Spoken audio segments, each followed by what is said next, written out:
India news Punjab Himachal की ई अधिवेशन में ब्रेक के बाद बहुत स्वागत है आपका। कोरोना महामारी और उसके बाद लॉकडाउन का दंश। कोरोना काल में लोगों ने इस दोहरी मार को झेला और बात अगर हम काल का हल्के की करें तो हिमाचल की सीमा से लगे होने के चलते कोविड में यहां के लोगों को कई समस्याओं का सामना करना पड़ा। खासतौर पर प्रदेश का क्षेत्रफल की दृष्टि से सबसे बड़ा हल्का होने की वजह से भी लोगों को कई दिक्कतें सामने आई। ऐसे में बड़ा सवाल यह है कि क्या जनता की समस्याओं को सरकार तक पहुंचाया गया, क्या दुकानदारों को आने वाली परेशानियों का निपटारा किया गया, क्या आम जनमानस की समस्याओं का समाधान किया गया। ये तमाम ऐसे मुद्दे हैं जिसकी चर्चा करेंगे अगले सत्र में, जिसका नाम है कोरोना और कालका का कष्ट। खास मेहमान हमारे साथ जुड़ रहे हैं कांग्रेस विधायक कालका से प्रदीप चौधरी जी। बहुत स्वागत है सर आपका।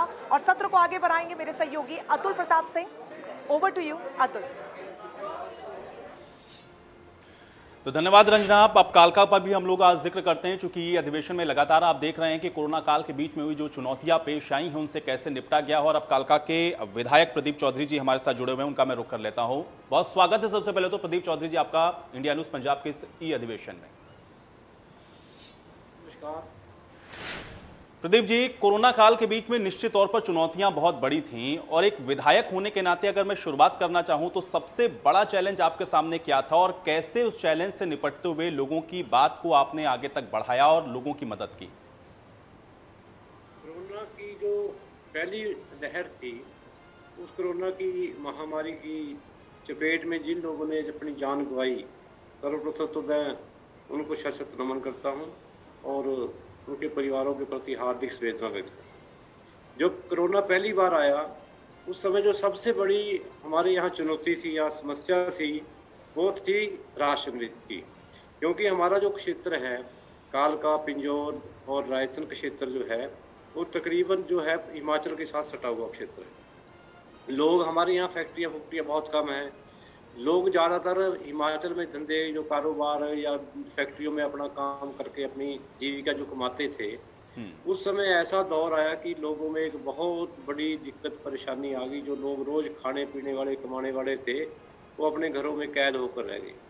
सबसे ज़रूरत उस समय भोजन की व्यवस्था करने की थी। उस समय हमारी कांग्रेस पार्टी की टीम ने पूरी ने सभी लोगों ने बढ़ चढ़ कर लोगों की मदद करने का हर संभव प्रयास किया। और मैं ये भी कहना चाहूँगा कि कांग्रेस पार्टी ने तो हर मदद, चाहे मास्क देने की बात हो, चाहे राशन बनवा कर बंटवाने की बात हो या राशन भेजकर गुरुद्वारे जहाँ थे, मंदिर थे, वहाँ भी जहाँ राशन बनाने की व्यवस्था थी वहाँ हमने कच्चा राशन देकर वहाँ से लोगों को भिजवाने का हर संभव प्रयास किया। लेकिन उस समय जो सबसे ज़्यादा काम किया कांग्रेस पार्टी के साथ साथ राजनीतिक दलों और सामाजिक संस्थाओं का, धार्मिक संस्थाओं का बहुत बड़ा योगदान है। और कहीं ना कहीं अगर मैं ये कहूँ कि सरकार उसके में बहुत पीछे रही तो ये कोई दो राय नहीं होगी। और बिल्कुल हमने अपना हर संभव प्रयास लोगों की सेवा करने में पूरा करने का हर यत्न किया। प्रदीप जी, चूंकि जब कालका का जिक्र होता है तो निश्चित तौर पर एक तो टूरिस्ट स्पॉट होने के नाते और मोरनी जैसा पर्यटन स्थल भी उसी क्षेत्रफल में अगर हम लोग देखें तो काउंट किया जाता है। सारी चीजें इन सब दौर के बीच में प्रभावित हो रही थी और इनके साथ जो जुड़े हुए लोग थे उनकी आजीविका पर भी इसका असर पड़ रहा था। किस तरह की चुनौतियां आप लोगों के सामने आ रही थी? जो लोग आपसे संपर्क कर रहे थे उनकी समस्याएं क्या थीं और उन समस्याओं को कैसे आप लोगों ने आइडेंटिफाई किया और कैसे उसको आगे बढ़ाया या उसका समाधान आप लोगों ने किया या समाधान की ओर आप ले गए? अगर इस विषय को आप बता पाए। हम लोगों के साथ लगातार चाहे फोन के माध्यम से टच थे, संपर्क में थे। हमारे जो पूरे विधानसभा क्षेत्र में हमने अपने सभी साथियों की ड्यूटियां लगा रखी थी। हर वर्ग उस समय बहुत परेशान था। कर्मचारी वर्ग परेशान था, दुकानदार परेशान था, जो रोज खाने पीने कमाने वाला व्यक्ति है वो परेशान था। कई दुकानों की बंद होगी, अगर कहीं हमने बहुत आवाज़ उठाई कि इनके बिजली के बिल जो हैं वह माफ़ कर दिए जाएँ, इनके बिजली के बिल आ रहे हैं, किराएदार को किराया देना पड़ रहा है। और जो बाहर जाने वाले थे, हिमाचल में लोग जाने वाले थे, क्योंकि हमारे यहाँ तो फैक्ट्रियाँ है नहीं, जो है थी वो सरकार ने बंद कर दी, इसलिए लोगों के धंधे चौपट हो गए। लोगों के बहुत फ़ोन आने कि हम क्या करें। और जो बाहर जाने वाले मजदूर थे वो परेशान थे। लेकिन हमने कांग्रेस पार्टी के हर कार्यकर्ता ने उस टाइम हर बंदे की हर मदद करने की प्रयास किया और सरकार तक भी हमने उनकी हर बात को पहुंचाने की हर संभव प्रयास किया कि इन लोगों की जो भी समस्याएं हैं, जो दुकानदार की समस्या है, दुकानदार परेशान है, कर्मचारी परेशान है, रोज खाने पीने वाला कमाने वाला परेशान है, आर्थिक तौर पर भी इनकी मदद करें। हमने सरकार तक हर आवाज उठाने का, जनता के हक में, जनता के हित में हर संभव प्रयास करने का काम किया। प्रदीप जी, चूंकि लोगों के ही सहयोग से जो ये परिस्थितियां हैं उससे बाहर निकला गया है, चाहे आप कांग्रेस पार्टी की तरफ से विधायक हों या फिर विपक्षी दल के तौर पर मैं आपको देखूं, लेकिन इन सब के बावजूद जो बातें आप कह रहे हैं या फिर जो बातें आपने रखी सामने, क्या उधर से भी रिस्पांस सत्ता पक्ष की तरफ से या सरकार की तरफ से भी आपको वैसे ही मिला, या उस स्तर पर भी आप लोगों ने चैलेंजेस को फेस किया? और क्या अगर वो चैलेंजेस थे तो आप जनता तक वो बातें पहुंचा पाए या जनता तक वो रिलीफ पहुंचा पाए जिसका आप जिक्र कर रहे हैं प्रदीप जी? देखो, पिछले बार में जो मैंने आपको बात बिल्कुल स्पष्ट तौर पर कही कि राजनीतिक दल, चाहे कांग्रेस पार्टी थी, चाहे अन्य राजनीतिक दल थे, और सामाजिक संस्थाएं और धार्मिक संस्थाओं ने इसमें बहुत बढ़कर योगदान किया। अब जब दूसरी लहर ये आई है, इसमें सबसे बड़ी भारी कमी रही ऑक्सीजन। हमने अपना प्रयास हमने किया, हमने अपने कालका, पिंजौर, दून, मोरनी, रायपुर में जो एक मिनी सिलेंडर होते हैं, गैस सिलेंडर, वो पहुंचाने का प्रयास किया। भी वहाँ अपने अपने एक ऑफिस बना के रखे, भी जहाँ जिसको गैस सिलेंडर चाहिए, इमरजेंसी के लिए चाहिए, मास्क चाहिए, वहाँ मास्क भी रखे, सिलेंडर भी रखे। हमने कालका कॉलेज में एक 30 बेड का आइसोलेशन सेंटर भी हमारी पार्टी के लोगों ने खोला कि जो घर नहीं जा सकते पेशेंट ठीक होकर वहाँ रखने का प्रयास किया। इसी तरह बड़े ऑक्सीजन सिलेंडर भी हमने पिंजौर में रखने का हमारी पार्टी के लोगों ने, कार्यकर्ताओं ने वहाँ काम रखा। जहाँ बड़े सिलेंडर के ऑक्सीजन सिलेंडर चाहिए वहाँ से पहुँचाने का हमने प्रयास किया। लेकिन कहीं ना कहीं सरकार की एक बहुत बड़ी कमी रही। बहुत लोग ऑक्सीजन की कमी से मारे गए, अस्पतालों में बुरा हाल रहा। लोग हमें कहा करते थे कि अस्पताल में कोई पूछ नहीं रहा। हमने फिर फ़ोन करना, कई बार जो सीएमओ पंचकुला थी वो फ़ोन नहीं उठाना। हमने, हमारे पास फ़ोन आने दिया, अब वहाँ को हमने फिर और किसी डॉक्टर से संपर्क किया। कहीं ना कहीं अधिकारी भी कोई ज़्यादा परवाह नहीं करते थे, और बहुत बद इंतजामी के हालात भी इस दौरान रहे। प्रदीप जी, चूंकि अभी भी लगातार देखिए चुनौतियां बरकरार हैं और खासतौर से जब तीसरी लहर यानी कि थर्ड वेव का जिक्र हो रहा है तो सरकार या फिर जो स्थानीय प्रशासन है वो ये कह रहा है कि वो तैयार है। कालका से विधायक होने के नाते आप क्या बता सकते हैं थर्ड वेव को लेकर के वहां की तैयारियों के लिहाज से, और क्या आपको लग रहा है कि जो व्यवस्थाएं हैं वो वहां पर मुकम्मल हैं, वहां के रहवासी सुरक्षित रह सकते हैं, या कुछ खामी भी अगर आपको नजर आ रही है तो ये मंच आज आपके साथ में है, कुछ बात अगर आप इस विषय में भी बता पाएं प्रदीप चौधरी जी। हम तो माता मनसा माई जी, हमारी माता काली माता कालका से यही प्रार्थना करते हैं कि इस कोरोना महामारी का अंत हो, तीसरी लहर ना ही आए तो अच्छा है। लेकिन जहाँ चलो सरकार कह रही है जो इंतजाम करे, लेकिन पिछली बार में बहुत दिक्कत, बड़ी परेशानियां झेलनी पड़ी। हम चाहते हैं कि सरकार ठीक है, अच्छे इंतजाम करे और महामारी कोरोना खत्म हो, यह जो कोरोना की बीमारी है। लेकिन आज जैसे हमारे राहुल गांधी जी का भी जन्मदिन था, जिन्होंने कोरोना के बारे में पहले भी शुरू में ही बता दिया था, लेकिन सरकार ने उस पर कोई आई गई नहीं। उस समय मध्य प्रदेश का चुनाव था, द्वारा जो इतनी महामारी फैली, इसमें कहीं ना कहीं फिर राजनीति हुई बंगाल के चुनाव में। इसलिए हम तो ये कहते हैं कि इस महामारी का अंत हो, सरकार पूरे इस पर ध्यान दे, राजनीति को छोड़े। आज भी हमने राहुल गांधी जन्मदिन पर अपने रायपुरानी क्षेत्र में झुग्गियों बस्तियों में जाकर मास्क बांटने का काम किया। हमारी पार्टी लगातार लोगों की सेवा करेगी और करती रहेगी। प्रदीप जी, मुझे एक चीज और बताएं, चूंकि कोरोना काल में और खासतौर से सेकंड वेव के बीच में जब लोग अपने घरों के अंदर आइसोलेटेड थे या फिर जब लोगों को बहुत जरूरतें हो रही थी, जैसा आपने बताया कि मिनी ऑक्सीजन सिलेंडर्स भी आपने पहुंचाने की कोशिश की, लेकिन इसके अलावा भी बहुत सारी आवश्यकताएं थी, चाहे इसमें लोगों को खाने पीने की जो जरूरतें हैं वो पूरी ना हो पा रही हो, या मेडिकल किट नहीं मिल पा रही, या दवाइयां नहीं मिल पा रही। अपने स्तर पर आपने इसको लेकर के क्या प्रयास किया, या आपने किसी के साथ सामूहिक तौर पर अगर ऐसा कोई प्रयास किया हो जिससे लोगों को रिलीफ मिला हो? हमने इस विषय को जहाँ भी किसी को हॉस्पिटल में ले जाना पड़े, कोई मास्क की जरूरत पड़े, कोई ऑक्सीजन की जरूरत पड़े, कोई, अब जब ये लहर थी जो दूसरी वाली, इसमें जो मेडिकल, जो कोरोना पेशेंट को दवाइयाँ देने का हमने प्रबंध किया। हमने एक पिंजौर में ऑफिस खोला, एक रायपुरानी में खोला कि किसी को अगर गरीब आदमी को, जरूरतमंद को किट चाहिए, मेडिकल किट चाहिए, कोरोना की दवाई चाहिए, ऑक्सीजन सिलेंडर चाहिए, हमने पूरे इंतजाम इस दौरान करके रखे। और लोगों ने जहाँ जरूरत पड़ी हमने वहाँ पहुँचाने का भी प्रयास किया। हमारे पास जो टेलीफोन आते थे कि ये चीज़ चाहिए, हमने उनके पास पहुँचाने का प्रयास किया। भोजन की अगर कहीं कोरोना परिवार में, अगर पूरे में जहाँ हमारे टेलीफोन आए, हमारी कालका में भी टीम ने रसोई चला रखी है इस तरह भोजन की व्यवस्था का भी जहाँ इंतजाम किया गया और दवाइयों किटों का भी इंतजाम किया गया, मास्क का भी इंतजाम किया, ऑक्सीजन सिलेंडरों का भी इंतजाम करने का काम किया, आइसोलेशन सेंटर का भी हमारी पार्टी के लोगों ने अच्छी तरह चलाया और सभी पेशेंट वहाँ ठीक होकर भी गए। और अब हमारे आइसोलेशन सेंटर भी हमने फिर वह सामान हमारा एज इट वहीं पड़ा है, लेकिन अब वहाँ परमात्मा की माता रानी की कृपा है कि कोई पेशेंट नहीं है। हम्म। प्रदीप जी, चूंकि आप विधायक होने के नाते निश्चित तौर पर एक तो जनता के साथ कनेक्ट हैं, दूसरा ये है कि आप उन ग्राउंड जीरो पर भी जाते हैं जहां पर वाकई में लोग बता रहे हैं कि इस तरह की समस्याएं हैं। अब चूंकि दावा ये किया जा रहा है कि अभी हम लोग पूरी तरह से तैयार हैं और जो विषम परिस्थितियां बनी थी भविष्य में ऐसा नहीं होगा, क्या आपको वो सारी व्यवस्थाएं इस समय लग रहा है कि मुकम्मल हैं? और अगर किसी तरह की विषम परिस्थिति बनती है, खासतौर से आपके ही अगर विधानसभा के लिहाज से मैं समझना चाहूं, तो क्या वहां पर वो तैयारियां आपको मुकम्मल नजर आ रही हैं या उसमें भी कुछ कमी या खामी आपको दिख रही है जो आज आप यहां से बता सकें, कम से कम उस पर अभी फोकस हो जाए? प्रदीप जी। देखो, हम तो चाहते हैं भी सरकार को पूरा इंतजाम करना चाहिए।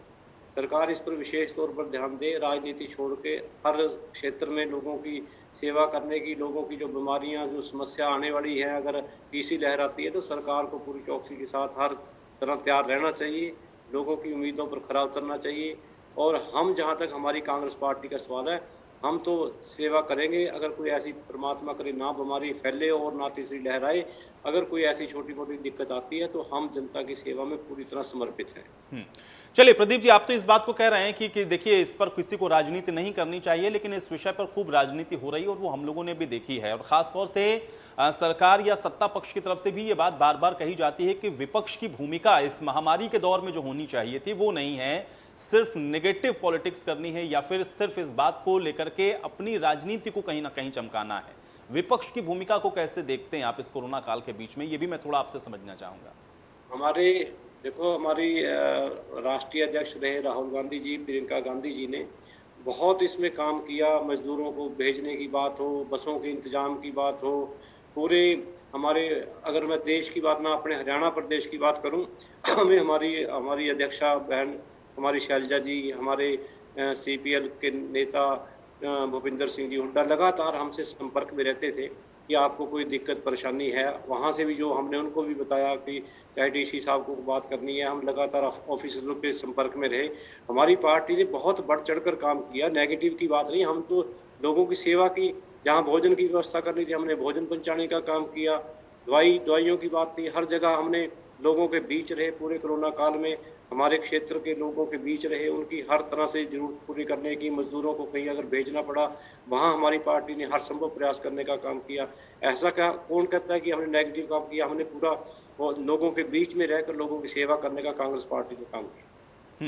लेकिन प्रदीप जी एक चीज और बताइए, क्योंकि कालका का जो हल्का है उसकी जो सीमा है वो हिमाचल के साथ भी लगती है, और कोविड के दौरान जिस समय जब सीमाएं बंद हुई या फिर राज्यों ने जब अपनी अपनी सीमाओं को लॉक किया कि कोई आवाजाही नहीं हो सकती है, उस वक्त लोग बड़ा परेशान हो रहे थे। आपने लोगों की मदद उस दौरान कैसे की, या आपने किस तरीके से सामंजस्य बिठाया, कैसे कोऑर्डिनेशन किया गया आप लोगों की तरफ से, वो मदद कैसे इंश्योर की कि लोगों तक पहुंचे? अगर इस विषय को थोड़ा और बेहतर तरीके से आप समझा पाएं। हमने सबसे पहले तो हमने जो राशन था, कच्चा राशन, जैसे कालका में गुरुद्वारे थे दो, मंदिर में काली माता का मंदिर है, वो उनके पास कोई पैसे की कमी नहीं मंदिर के पास, लेकिन हमने वहाँ भी जबरदस्ती राशन उनको दिया कि जो आप सेवा कर रहे लोगों की, हमारा भी इसमें योगदान हो। हमारे दून में गुरुद्वारे हैं, नवानगर वगैरह, वहाँ भी हमने राशन वहाँ से आके लोगों के पास भोजन जाता था बनकर, हमने वहाँ पहुँचाने का काम किया। पिंजौर गुरुद्वारे में पहुँचाने का किया। रैपर रानी हमारी टीम ने भोजन की व्यवस्था कर रखी थी। और हमने सरकार को बहुत यह भी बार बार चिताते रहे, कहते रहे कि आप इन लोगों की आर्थिक मदद भी करें, जिन जो फैक्ट्रियों में निकल गए, लोगों का रोजगार खत्म हो गया, बेरोजगारी लगातार फैलती गई, दुकानदार परेशान था, छोटा रोज मजदूर परेशान था। आप इनकी आर्थिक तौर पर मदद करें, इनके बिजली के बिल माफ़ किए जाएं, कर्जदार को कर्जा बहुत चढ़ गया, उस पर भी सरकार विशेष तौर पर ध्यान दे। तो मैं कहीं ना कहीं कहूँगा कि सरकार ने इस तरफ कोई ज़्यादा विशेष ध्यान नहीं दिया। प्रदीप जी, लेकिन अभी फिलहाल अगर मैं ये आपसे जानना चाहूं, चूंकि अभी आपने ये भी बताया कि आर्थिक तौर पर लोगों की जो रोजी रोटी थी वो भी प्रभावित हुई, लोगों को आर्थिक तौर पर भी बड़ा नुकसान हुआ, अभी भी लोग आपके पास जरूर आपके संपर्क में रहते होंगे, किस तरह की उनकी जो डिमांड है वो इस समय आपको देखने को मिल रही है, और इस समय सबसे बड़ी परेशानी क्या है? खासतौर से अगर मैं व्यापारिक वर्ग के लिहाज से आपसे समझना चाहूँ तो सबसे ज्यादा परेशानी आपको इस समय क्या देखने को मिल रही है, और आप क्या चाहते हैं कि इस पर क्या होना चाहिए? व्यापारी वर्ग बहुत, दुकानदार, व्यापार करने वाले लोग बहुत परेशान हैं। एक तो उनकी दुकानों का बंद होना और कुछ दुकानें खुल जाना, कुछ बंद रहनी, तो उनमें बहुत पीड़ा होती थी कि यार, क्योंकि उन्हें रोज़ जाना, दुकान खोलनी सुबह शाम तक, वही उनकी रोज़ी-रोटी का मामला था। लेकिन हमने ये भी कहा कि अगर आप दुकान बंद, कुछ सिस्टम बनाएँ, लेकिन कई बार सिस्टम भी वो अच्छी तरह नहीं बना पाए। किसी दुकानदारों को बैठाकर, बुलाकर, पूछ कर भी कैसे तुम्हारा सिस्टम बने। कुछ दुकानें खोल देते थे और कुछ लोग देखते रहते थे। लेकिन हम ये भी कहते थे कि इन दुकानें खुलें और जो कोरोना के जो नियम हैं, उस नियमों का पालन भी सब लोग करें। लेकिन व्यापारी वर्ग बहुत परेशान रहा। बहुत कई हमारे पास इस तरह के लोग भी आए जिन्होंने दुकानें किराए पर ले रखी थी। उन्हें किराया भी देना पड़ा, दुकानें भी बंद रही और इनकम के साधन नहीं थे। जिन्होंने कर्जा लिया हुआ था, उनका कर्जदार और ज़्यादा बोझ उनका बढ़ गया। बिजली के बिल उनको देने पड़े। तो ऐसी तमाम बातें हमने सरकार में इलेक्ट्रॉनिक मीडिया के माध्यम से, प्रिंट मीडिया के माध्यम से हर बात हमने उठाने का प्रयास किया कि लोग सरकार को इनकी तरफ भी जो पैकेज इतना बड़ा दिखाया गया, भी इतना बड़ा पैकेज दिया। लेकिन मैं स्पष्ट शब्दों में अगर कहूँ, कालका विधानसभा क्षेत्र की अगर मैं बात करूँ, यहाँ तो जितना भी सामाजिक संस्थाएं थी, धार्मिक संस्थाएं थी, गुरुद्वारे थे, मंदिर थे, राधा स्वामी थे, निरंकारी थे, इन लोगों ने बहुत भोजन बना बनाकर पंचकुला में भी दिया और कालका विधानसभा क्षेत्र में भी दिया। हमने भी जो अपना कच्चा राशन था, वह जहाँ हमने एसडीएम कालका के पास भी एक कैंटर भेजा, गेहूं का, चावल का, दाल, जो भी सामान था, और हमने गुरुद्वारा मंदिरों में भी जहाँ भोजन पक कर जाता था, हमने वहाँ देकर काम किया। लेकिन सरकार का इसमें बहुत कम योगदान था। जो पिछली लहर थी, जब भोजन की बहुत जरूरत थी, इनकी तो सिर्फ बीडीओ ऑफिस की गाड़ियाँ और जो पटवारी वगैरह थे, उनको भेज देते थे, फलाने गुरुद्वारे में से उठाओ और वहाँ दे आओ, फलाने मंदिर में से उठाओ, वहाँ दे आओ। अब राधा व्यास मंदिर में जाओ, निरंकारी भवन में जाओ, वहाँ से उठा लो। तो मतलब ये काम सरकार ने इतना काम किया कि लोगों की गाड़ियाँ या अपनी सरकारी गाड़ियाँ भेजकर ये दिखाने के लिए कि हम ये राशन दे रहे हैं, हम ये भोजन दे रहे हैं।